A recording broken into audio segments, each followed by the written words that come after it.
Hey, welcome to Responsive Tutorials. Today we'll take a look at how to add a logo to your responsive WordPress website. Adding a logo to responsive is super simple. Let's get started. Log into your WordPress dashboard.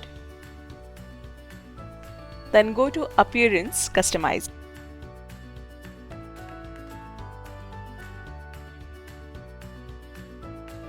Open the Site Identity tab.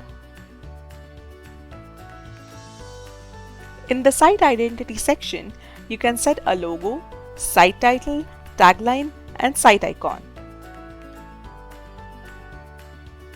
To add your logo, click on the Select Logo button and upload the logo.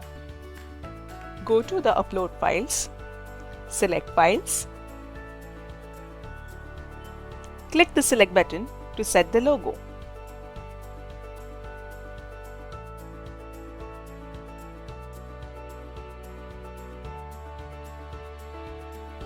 If you're not happy, you can change the logo by clicking on the Change Logo button.